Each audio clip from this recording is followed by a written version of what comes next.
Many of you will say that it was their mind-boggling craftsmanship, or how they call it technology, that won the war, and without their trinkets humans are not much to look at.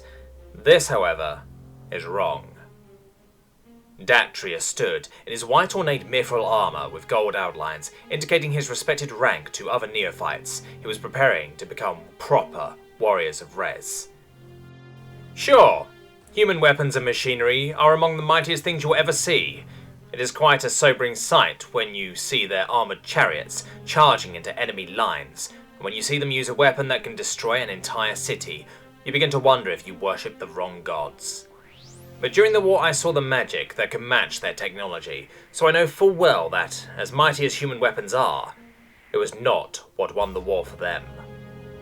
He grabbed an old high-caliber sniper rifle from the weapons rack in the arena he was standing in, and then gave it to his neophytes to see. So was it human bravery that won them the war? One of the neophytes asked as he grabbed the rifle and imagined himself as a brave human picking off Minotaur with it. Ah, young neophyte, you have not blooded your spear in a proper fight yet. Bravery is expected of any warrior, and you will not see more ferocious creature than a Minotaur. Not to mention bravery on its own will not win you a battle, and it is a rather bad shield against a firestorm spell, or to that matter to a spear to the throat.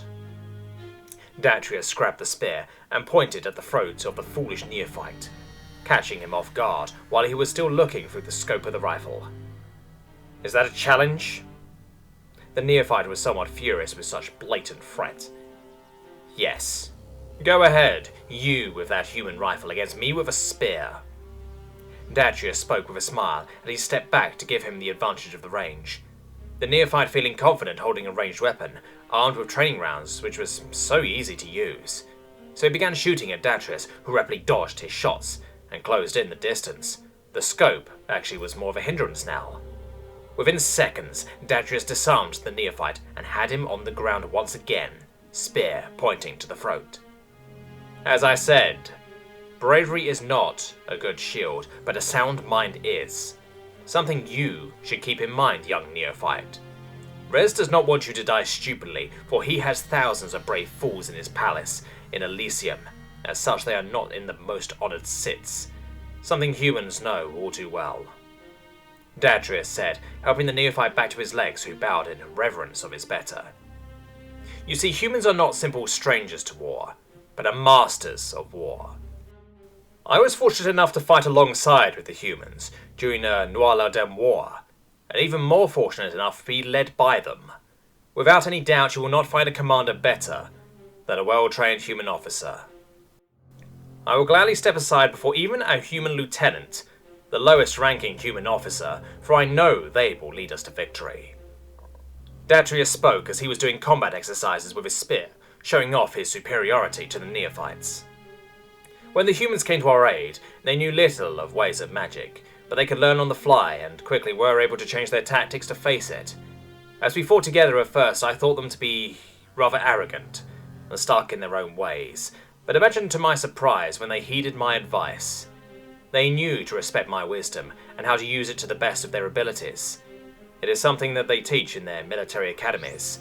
When in foreign lands, listen to the locals, for they live in those lands, and know them better than you ever will. You should keep that in mind as well. He waved the spear in the direction of his neophytes as if pointing at each one of them, and then gave them a signal to attack him.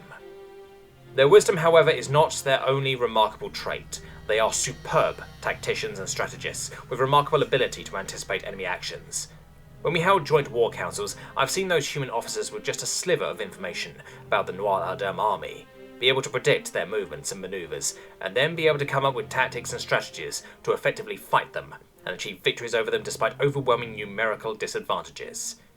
They would trick Noir-la-Dame armies to spread out and then destroy them piece by piece. It is something they called defeat in detail.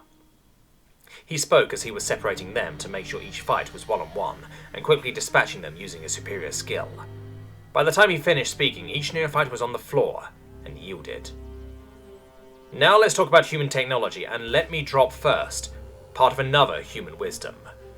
Those who know themselves shall win half of their battles. When I first met humans, I just suffered a humiliating defeat from Nuala-Dem Witch and her hunting party. The Nuala-Dem Witch stood victorious and gloated when she noticed something. It was the underlight noise. Then their legendary Delta warriors showed up and saved the day. Turns out this underlight noise was coming from their trinkets, which they called radios. We hear a lot about their weapons of war, but it is but a fraction of gear they give out to their warriors. Humans equip their soldiers with communication devices, thinking machines, and some manner of magic eyewear. All of these things allow them to communicate as if they all went through the ritual of linked minds. But more than that, it sends information to their thinking machines in their war camps. They can command and do maneuvers, as they say, in real time. Datrius approached a table covered in a white blanket and revealed it to be a holographic war table that human generals used during the war. He activated and loaded up one of the archived war logs. It showed that human military tracked the movements of each of their soldiers and were able to receive and give communications to each one of them. This one in particular showed when Datrius met the humans for the first time. The image only showed 4 green dots and outlines of the terrain. Then they have their observation machines, fascinating automatons capable of seeing things as good as an eagle during the day and night. They would always have those flying above the battlefield or over an enemy force. They would always put great effort in monitoring the movements of Nuala-Dem army. As such comes the second part of great human wisdom. Those who know their enemies as good as oneself shall win almost every battle, apparently said by an ancient human general, Sun Tzu. Then the image became live-like, yet still, outlining human soldiers as green dots, Datrius and Huntress of Artem in blue, indicating them as allies, and finally Nuala-Dem forces with red dots, indicating them as hostiles. They viewed the entire engagement with holographic tables, showing everything and explaining every move that was made and why, by both humans and Nuala-Dems. Humans, however, are not only superb tacticians and strategists, but also unparalleled logisticians. Another great wisdom from an ancient human general, Napoleon Bonaparte: an army marches on its stomach. Those human officers always had their soldiers and us fighting on a full belly, even when everyone around us was starving, or when we were in the middle of barren deserts. This, however, I learned is but a minor achievement of their logistics.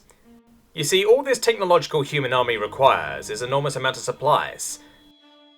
For example, take a look at this human machine gun. It shoots 3,000 rounds per minute. That means it requires 3,000 rounds just to fire for 1 minute, and they have thousands of those weapons. Ammunition for those weapons can only be produced in their forge worlds, many ether space jumps away, and only during the most desperate times those weapons run silent during the battle. I still have no idea how they organize their supply lines to support their war effort. Datrius then activated something on the holographic table and revealed enormous amounts of data as to how an entire war endeavor was organized and supplied. A clearly titanic work of bureaucratic nightmare that made everyone just step aside in fear of. But what really makes human commanders stand out? It is their motto they live by. It is a soldier's job to follow orders, and it is my job to get them back alive. And by the gods, they leave no man behind. Datrius spoke, remembering the fateful day with a tear in his eye, when he was ready to take his heroic death, only to be saved by a human officer organizing forces in such a way as to give him a fighting chance. So I began looking into the wisdom of those humans, and the first thing you do is learn their history. That is when I learned that humans are indeed masters of war. Humans have fought one another throughout their entire existence. They fought each other at first with clubs, axes, and wooden spears. That's when they learned to fight together for the first time. However, humans are creative creatures and improve their agriculture, and soon they were fighting in thousands. That's when they learned to fight in formations and could already demonstrate tactics similar to what we were using in our ways of war. Then came gunpowder, and they learned ways of artillery and massed fire. Then came the Industrial Revolution, and they learned to fight with the machines at their side. Then the weapons began reaching such devastating power that they could destroy entire armies in a matter of seconds. So they learned to fight in small formations and spread out. This is also the time where they learned to wage war on a strategic level unlike any other. Then came the Digital Revolution, and they learned to command their forces in real time. Then came the Space Age, and that's when they learned to wage war across entire stars. Every time, they would add to their knowledge and pass it on. Then Datrius made a couple of other adjustments, and the holographic table began showing and explaining how wars in each era were waged, with lifelike images and special highlights. So when you have human officers leading you, know this: you are led not by some short-lived warrior, but by a leader with over 10 millennia of ever-shifting war experience. Now you know what won the war for the humans. Datrius finished his lesson, but then he looked up and saw a human officer observing them, learning about how they were learning.